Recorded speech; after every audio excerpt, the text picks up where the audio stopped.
नमस्कार विद्यार्थी मित्रांनो, मी डॉक्टर सुनील जाधव आपल्या सर्वांचं माझ्या जीनियस थिंकिंग या यूट्यूब चॅनलमध्ये स्वागत करतो। मित्रांनो, डॉक्टर बाबासाहेब आंबेडकर मराठवाडा विद्यापीठ छत्रपती संभाजीनगर यांची पीएचडीचं आरआरसीचं एक शेड्यूल आलेलं आहे आणि ते शेड्यूल प्रमाणे 4 फेब्रुवारी 2025 ते 28 फेब्रुवारी 2025 या दरम्यान आपलं इंटरव्ह्यू होणार आहे। त्यालाच आरआरसी म्हटलं जातं आणि त्या इंटरव्ह्यू मध्ये आपल्याला एक सिनॉप्सिस किंवा रिसर्च प्रपोजल घेऊन जावं लागतं आणि त्यावरती आपल्याला काही क्वेश्चन्स हे विचारले जाते। त्याचबरोबर आपल्याला एक प्रपोजल, त्यानंतर आपलं काही रिसर्च वर्क, रिसर्च आर्टिकल काही पब्लिश असतील तर ते, त्यानंतर तुमचे ओरिजिनल डॉक्युमेंट, त्यासोबत आपलं एक झेरॉक्स सेट सुद्धा घेऊन जायचं आहे। आणि हे जात असताना नेमकं या मुलाखतीमध्ये किंवा आरआरसी 2025 मध्ये नेमकं कोणते प्रश्न विचारू शकतात हे याचं उत्तर मी घेऊन आलेलो आहे या व्हिडिओमध्ये। तर मित्रांनो, काही टेंटेटिव्ह प्रश्न क्वेश्चन्स हे मी तयार केलेले आहे जे की 2021 मध्येही त्याप्रमाणे विचारलं गेलं होतं किंवा पुढेही तुम्हाला 2025 आताच्या मुलाखतीमध्ये त्याच्यावर आधारित प्रश्न विचारू शकतात। म्हणजेच हे जे क्वेश्चन आहेत ते तुमच्या सिनॉप्सिस किंवा रिसर्च प्रपोजलवर आधारित असतात आणि नेमकं कोणते क्वेश्चन्स आहेत, एक 25-30 क्वेश्चन माझ्याकडे आहे आणि त्या क्वेश्चनचं उत्तरही मी तुम्हाला या व्हिडिओच्या माध्यमामधून देणार आहे। अनेक हायपोथेटिकल सब्जेक्ट घेऊन आपण त्या प्रश्नांची उत्तर शोधण्याचा प्रयत्न करणार आहोत। चला तर मित्रांनो, आपला जास्त वेळ न घेता व्हिडिओला सुरुवात करूया। हे पहा विद्यार्थी मित्रांनो, येथे काही क्वेश्चन्स दिलेले आहेत, आपण ते पाहू शकाल। मराठी आणि इंग्लिशच्या माध्यमातून दिलेले आहेत। तर 21 क्वेश्चन आहेत आणि त्याचं उत्तरही सुद्धा मी तुम्हाला देणार आहे। आपण वन बाय वन पाहूयात। व्हिडिओ थोडा मोठा होईल परंतु आपण व्यवस्थित शेवटपर्यंत पाहावा। बघा, फर्स्ट क्वेश्चन्स आहे, आपण हा विशिष्ट संशोधन विषय का निवडला? Why inspire you choose this specific research topic? जो रिसर्च प्रपोजल तुम्ही घेऊन जाणार आहात तो विषय तुम्ही का निवडलेला आहे? ओके, त्यानंतर विद्यमान साहित्यात तुमच्या संशोधनात तफावत कशी आहे? ओके, तर म्हणजेच याला म्हणता येईल how does your research gap in existing literature? Okay, म्हणजे जे लिटरेचर साहित्य अवेलेबल आहे त्याच्यामध्ये रिसर्च गॅप कोणता तुमच्या संशोधनाचा आहे? त्यानंतर बघा, आपले संशोधन स्थानिक आणि राष्ट्रीय आणि आंतरराष्ट्रीय गरजांसाठी कसे महत्त्वाचे आहे? What is significance of research in local, national and international needs? त्यानंतर चौथा प्रश्न पहा, आपल्या संशोधनाची प्रमुख उद्दिष्टे कोणती? Okay, what are the main objective of your research? त्यानंतर पाचवा प्रश्न पहा, आपल्या संशोधनामागील गृहीतके कोणती? Can you explain the hypothesis or assumption underline your research? त्यानंतर सहावा प्रश्न पहा, आपले संशोधन समाजासाठी किंवा शिक्षण क्षेत्रासाठी कसे योगदान देईल? How will you research contribute to society and academia or academia? 7 number पहा, आपले उद्दिष्ट गाठण्यासाठी आपण कोणती पद्धती वापरणार आहात? What methodology will you use to achieve your research objective? त्यानंतर 8 नंबर पहा, डेटा संकलन व विश्लेषणासाठी आपण कोणती साधने व तंत्र वापरणार आहात? What tools and technique will you employ for data collection and analysis? 9 number, आपल्या अभ्यासासाठी पाहिलेल्या साहित्यातील महत्त्वाचे मुद्दे कोणते? Can you describe the relevance of the literature review for your study? 10, संशोधन प्रक्रियेदरम्यान आपण कोणत्या अडचणींचा सामना कराल आणि त्या कशा सोडवाल? What challenges do you anticipate during the research process and how will you address them? 11 number पहा, आपल्या संशोधनाचे अपेक्षित वेळापत्रक काय? What is the expected time table for your research activity or research? 12 number, आपले संशोधन उद्दिष्टे परावर्तित करण्यासाठी अध्याय कसे रचाल? How you will structure your research chapter to reflect your objective? 13, आपल्या संशोधनाशी संबंधित नैतिक मुद्दे कोणते? What are the ethical consideration related to your research? 14, आपल्या संशोधनाची मूळता कशी सुनिश्चित कराल? How will you ensure the originality of your research work? त्यानंतर 15, आपल्या संशोधनाचे परिणाम भविष्यातील अभ्यासांसाठी कसे उपयुक्त ठरतील. How do you envision the outcomes of your research benefiting future studies. 16. आपल्या संशोधनासाठी कोणती संसाधने किंवा सुविधा लागतील. What resources or facilities you will require for your research. 17. प्रस्तावात दिलेल्या समस्येचे निराकरण आपले संशोधन कसे करेल. How will your research address the problem stated in proposal. 18. आपल्या संशोधनाचे फायदे कोणाला होतील.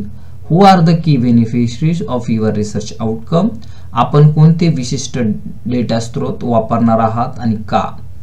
What specific data resource will you use and why. 20 number संशोधनामध्ये आंतरशाखीय पैलूंचे कसे व्यवस्थापन कराल.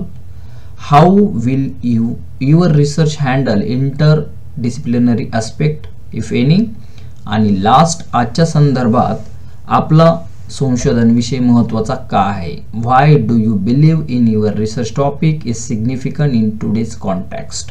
आता पहा हे आणि या व्यतिरिक्तही विचारू शकतात, परंतु हे जास्त महत्त्वाचे आहेत असं मला वाटतंय.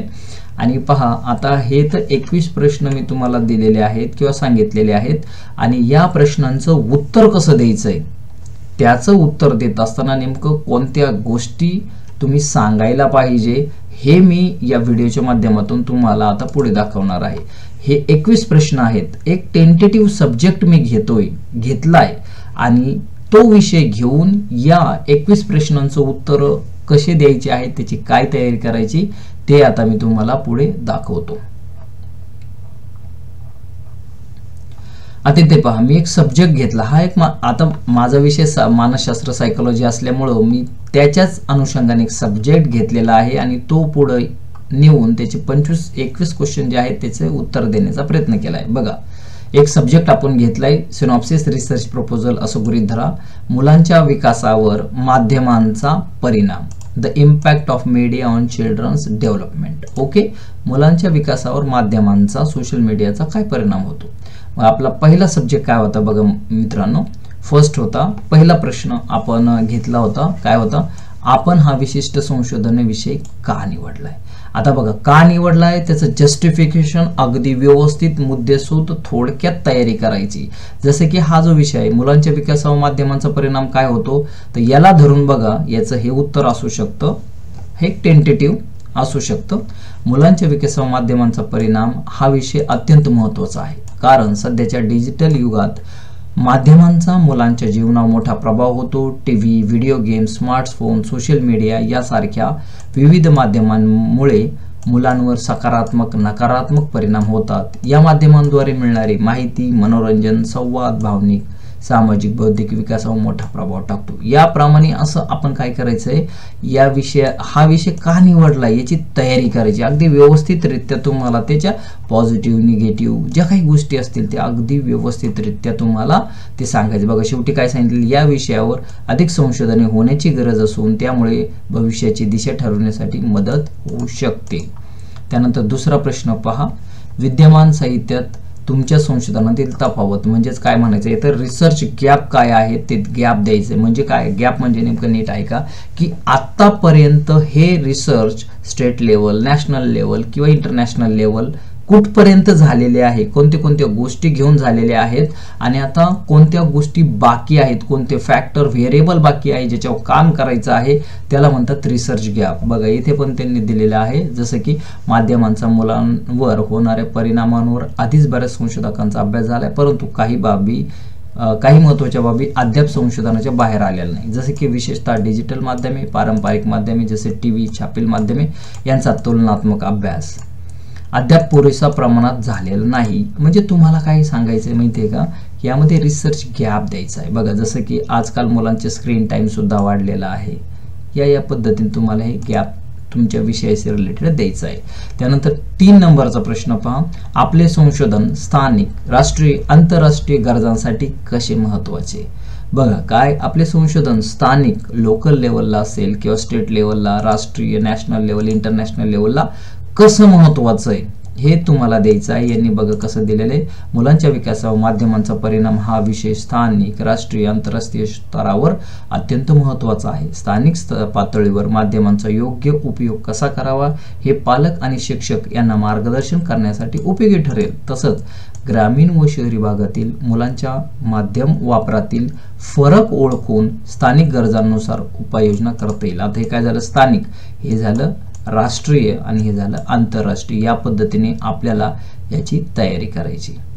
ओके, बघा याच्यात काय सांगितलं, या संशोधनात स्थानिक आणि जागतिक स्तरावर माध्यमांच्या परिणामांबाबत अधिक जागरूकता निर्माण होईल आणि मुलांच्या सर्वांगीण विकासासाठी उपयुक्त उपाययोजना सुचवता येतील। त्यानंतर चौथा प्रश्न आपला होता, आपल्या संशोधनाची प्रमुख उद्दिष्टे कोणती? आता पहा, आपण जे प्रपोजल देतोय ना त्यामध्ये क्लिअर कट आपले उद्दिष्टे असले पाहिजे। आता याचे एक टेंटेटिव्ह उद्दिष्ट मी ठेवले होते, बघा आहेत, जसे की एक, माध्यमांचा मुलांवर परिणाम ओळखणे, विविध प्रकारच्या माध्यमां जसे TV, video game, social media, okay, मुलांचे वर्तणूक, भावनिक स्थिरता, सामाजिक विकासावर कसा परिणाम होतो हे तपासणे।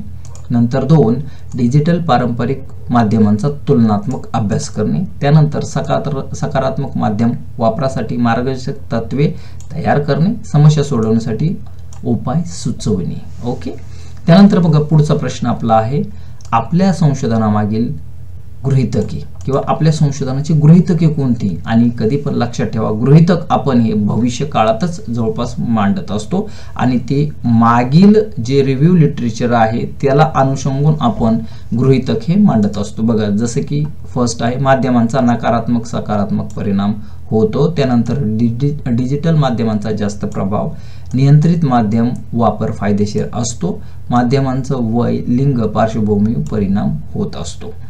बघा हे काय लिहिले, ही गृहीतके तपासून माध्यमांच्या परिणामांचा सखोल अभ्यास करण्याचा प्रयत्न केला जाईल। त्यानंतर पहा सहावा प्रश्न, आपले संशोधन समाजासाठी किंवा शिक्षण क्षेत्रासाठी कसे योगदान देईल? बघा आता जो सब्जेक्ट असतो ना त्याचं कॉन्ट्रीब्युशन आपल्याला द्यायचं आहे, कोणासाठी, सोसायटीसाठी किंवा शिक्षण क्षेत्रात एज्युकेशनमध्ये कसं आहे ते आपल्याला अगदी व्यवस्थितरित्या येथे देण्याचा प्रयत्न करायचा आहे। त्यानंतर 7वा प्रश्न बघा, आपले उद्दिष्ट गाठण्यासाठी आपण कोणती पद्धती वापरणार आहात? हे सर्वात महत्त्वाची गोष्ट आहे की संशोधन कार्य करत असताना आपण क्वालिटेटिव्ह, ओके, म्हणजे गुणात्मक पद्धती वापरायची की क्वांटिटेटिव्ह संख्यात्मक वापरायची की मिक्स मेथड, हे आपल्या रिसर्चच्या बाकीच्या सर्व गोष्टींनुसार आपण हे ठरवत असतो। बघा आता या संशोधनासाठी आपण बघा मिक्स मेथड वापरणार, म्हणजे ज्यामध्ये गुणात्मक किंवा क्वालिटेटिव्ह आणि संख्यात्मक म्हणजे क्वांटिटेटिव्ह या दोन्हींचा समावेश आपण करणार आहोत असं सांगितलेलं आहे। त्यानंतर 8वा प्रश्नाचं उत्तर पहा, डेटा संकलन व विश्लेषणासाठी आपण कोणती साधने व तंत्र वापरणार आहोत? जे काही रिसर्च आपण करणार आहोत त्यासाठी जो डेटा वापरणार आहोत त्याचे साधने काय, तंत्र, टेक्निक्स काय आहेत ज्याद्वारे तुम्ही ते डेटा जमा करणार आहात? आता बघा यांनी काय सांगितले, प्रश्नावलीच्या माध्यमातून, मुलाखतीच्या माध्यमातून, निरीक्षणाच्या माध्यमातून, केस स्टडी। बघा प्रश्नावली म्हणजे काय, माध्यम वापराच्या सवयींबाबत मुलांकडून त्यांच्या पालकाकडून माहिती जमा केली जाईल, पालक शिक्षक यांच्या मुलाखती घेतल्या जाईल, या पद्धतीने बघा केस स्टडी।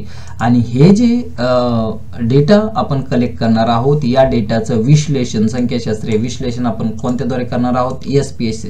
SPSS म्हणजे काय, statistical package for social sciences किंवा एक्सेल यांच्या माध्यमातून आपण ते करणार आहोत।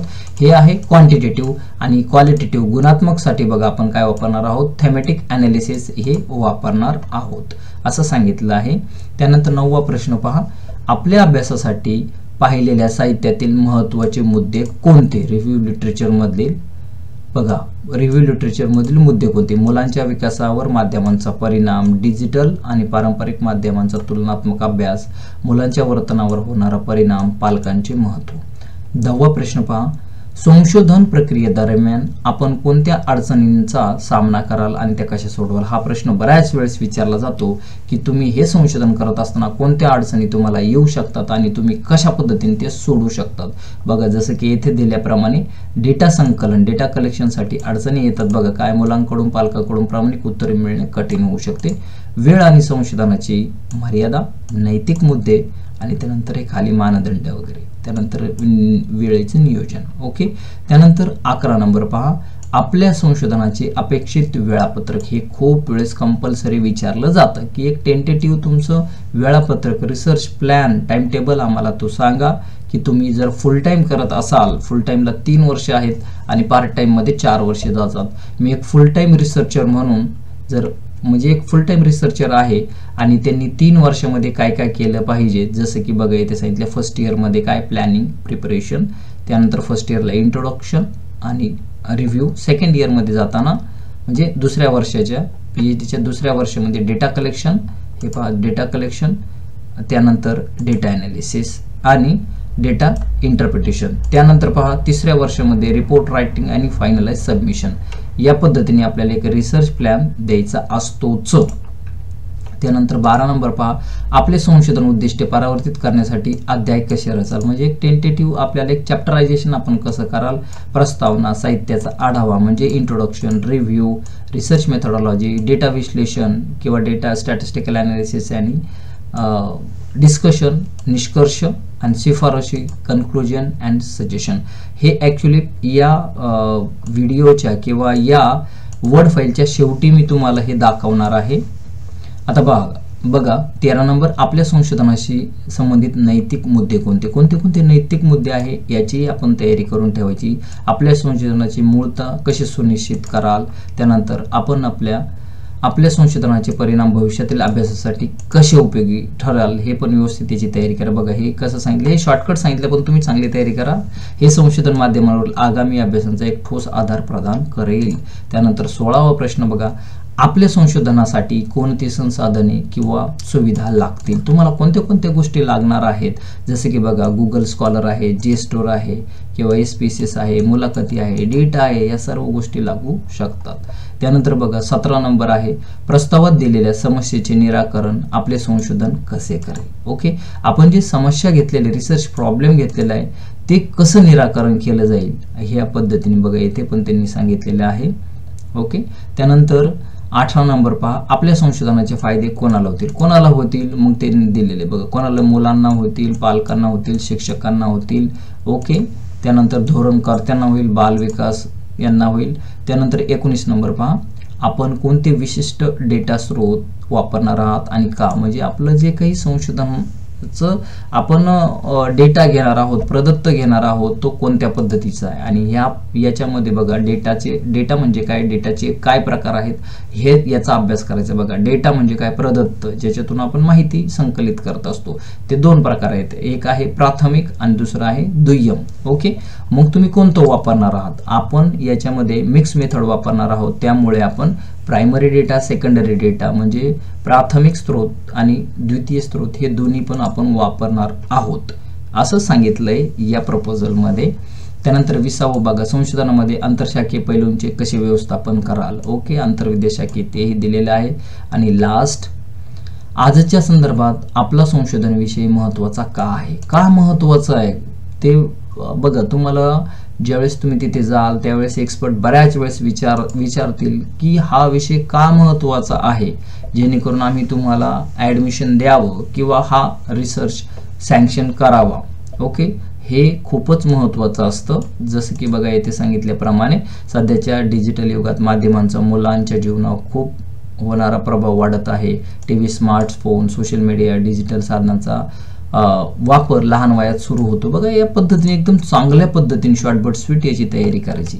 आणि हे 21 क्वेश्चन तर आहेच आहे, परंतु सर्वात महत्त्वाची जी गोष्ट असतं ना रिसर्च प्रपोजल किंवा सिनॉप्सिसमध्ये ते आहे रिसर्च मेथोडॉलॉजी. आणि रिसर्च मेथोडॉलॉजीमध्ये बघा काय महत्त्वाचे मुद्दे असतात, जसं की सॅम्पलिंग, नमुना.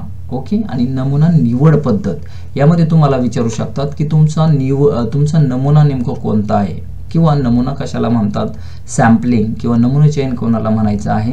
त्यानंतर बघा आपल्याला विचारलं जातं की नमुन्याची माहिती आम्हाला द्या म्हणून, पार्टिसिपेंट्स कोण असणार आहेत काय. आणि त्याच्यात 2 महत्त्वाच्या गोष्टी असतात की सॅम्पल इन्क्लुझिव्ह क्रायटेरिया म्हणजे संशोधन नमुन्याचा सर्वसमावेशक निष्कर्ष. म्हणजे तुम्ही जे संशोधनामध्ये सॅम्पल घेतात ते कोणत्या पद्धतीने घेतात, जसे की मुलंच घेता की मुली घेतात, त्यांचं वयोगट असेल, त्यांचं सोशो इकॉनॉमिक स्टेटस असेल, डेमोग्राफिक ज्या गोष्टी आहेत त्या काय इन्क्लूड करणार आहे सॅम्पल आणि सॅम्पलचं एक्सक्लुझिव्ह काय सोडून देणार आहात तुम्ही या पद्धतीने. आणि सॅम्पलिंग मेथड कोणती सॅम्पलिंग मेथड आहे, ओके, प्रोबॅबिलिटी आहे, नॉन प्रोबॅबिलिटी आहे, प्रोबॅबिलिटीमध्ये कोणती आहे, नॉन प्रोबॅबिलिटीमध्ये कोणती आहे, या पद्धतीने हे सॅम्पलिंग मेथड ते विचारले जातात. व्हेरिएबल परिवर्त्य म्हणजे नेमकं काय आहे बाबा. इंडिपेंडंट व्हेरिएबल नेमकं कशाला म्हणतात, तुमच्या संशोधनाचे इंडिपेंडंट व्हेरिएबल कोणते, डिपेंडंट व्हेरिएबल म्हणजे काय, तुमच्या संशोधनाचे डिपेंडंट व्हेरिएबल कोणते, त्यानंतर कंट्रोल व्हेरिएबल म्हणजे नेमकं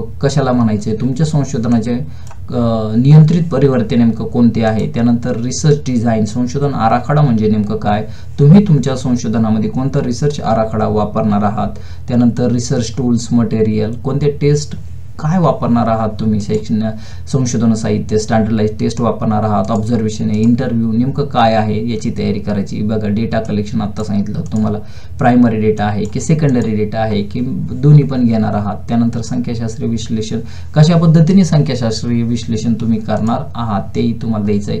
त्यानंतर प्रोबॅबल आउटकम किंवा एक्सपेक्टेड आउटकम तुम्हाला द्यायचे आहेत. मला वाटतं 5 मार्क त्यांनी इथे दिलेले आहेत. संशोधनाचे संभावित निष्कर्ष, त्यानंतर स्कोप ऑफ रिसर्च संशोधनाची व्याप्ती तुम्हाला द्यायची, लिमिटेशन प्रत्येक संशोधनाचं काहीतरी लिमिटेशन असतं हेही तुम्हाला त्याची चांगली तयारी करायची. संदर्भ ग्रंथ कोणते घेतले सिनॉप्सिस किंवा प्रपोजल बनवत असताना आणि ते कशा पद्धतीने मांडले तुम्ही, शक्यतो ते ह्युमॅनिटी सोशल सायन्ससाठी APA स्टाईल अमेरिकन सायकोलॉजिकल असोसिएशनच्याच हिशोबाने ते तुम्हाला प्रपोजलमध्ये द्यावे लागतात. ओके, बघा मी तुम्हाला काय सांगितलं 12वा पॉईंट आपण जे पाहिलं होतं प्रकरण संशोधनाचं, हे टेंटेटिव्ह प्रकरणे आपण इथे देतोय. Chapter 1 introduction, chapter 2 review literature, chapter 3 research methodology, chapter 4 statistical interpretation result, chapter 5 discussion, chapter 6 summary conclusion recommendation, appendix references किंवा बिब्लिओग्राफी, त्यानंतर psychological test, letter, scores, photographs, statistical tools. या पद्धतीने आपल्याला हे प्रश्न विचारू शकतात. आणि येथे महत्त्वाचे 2 महत्त्वाच्या गोष्टी आहे मित्रांनो, लक्षात ठेवा. एक म्हणजे काय की जे रिसर्च प्रपोजल आहे ना तुमचं किंवा आपण सिनॉप्सिस म्हणूयात, तो अगदी व्यवस्थित जे काही तुमची रायटिंग शैली असेल संशोधनाची, AP असेल, MLA असेल, व्हॉट एव्हर जे असेल त्या पद्धतीने व्यवस्थितरित्या एक प्रपोजल रेडी करायचे, हा पहिला पार्ट. आणि दुसरं म्हणजे रिसर्च मेथोडॉलॉजीचं नॉलेज पाहिजे. नुसतंच फक्त आपण एक प्रपोजल बनवलंय आणि त्याच्यावर विचारणार नाही. रिसर्च मेथोडॉलॉजी तुमचं प्रपोजल प्लस रिसर्च मेथोडॉलॉजी या दोघांच्या अनुषंगाने तुम्हाला उत्तरे तेथे द्यावायची आहे. त्याचबरोबर तुम्ही जे काही रिसर्च आर्टिकल पब्लिश केलेले असतील, बुक्स काही तुमचे पब्लिश असतील, तर त्यावरतीही ते प्रश्न मित्रांनो तुम्हाला विचारू शकतात. आणि एक प्रपोजल नेमकं कशा पद्धतीने 10-12 पेजमध्ये पाहिजे, 10 पेजमध्ये, तर मला तसं कॉमेंट्स करून सांगा. तर डेफिनेटली एखादा सब्जेक्ट घेऊन मी तुम्हाला ते अगदी व्यवस्थित 10 पेजेसमध्ये करून दाखवण्याचा नक्कीच प्रयत्न करेल. हे एक टेंटेटिव्ह सांगितलेले आहेत, पण बहुधा हेच प्रश्न विचारले जातात. पण याच्या व्यतिरिक्तही अजून बरेचसे सोर्स आहेत, ते दोन्ही पहा, व्यवस्थित तयारी करा, तुमच्या विषयाची सिनॉप्सिसची करा, रिसर्च प्रपोजलची, रिसर्च मेथोडॉलॉजी तयारी करा. आणि मित्रांनो मी लवकरच एक 2 आपलं वर्कशॉप घेणार आहे यासाठी. तर तुम्ही मला कॉमेंट्स बॉक्समध्ये कॉमेंट्स करून सांगा. डेफिनेटली मी यावरती एक RRC साठी कसं RRC ला फेस करायचं आहे, कोणत्या गोष्टी आहे या व्यतिरिक्त अजून ज्या की महत्त्वाच्या आहेत, त्या मी वर्कशॉपमध्ये सोडवण्याचा प्रयत्न नक्कीच करेल.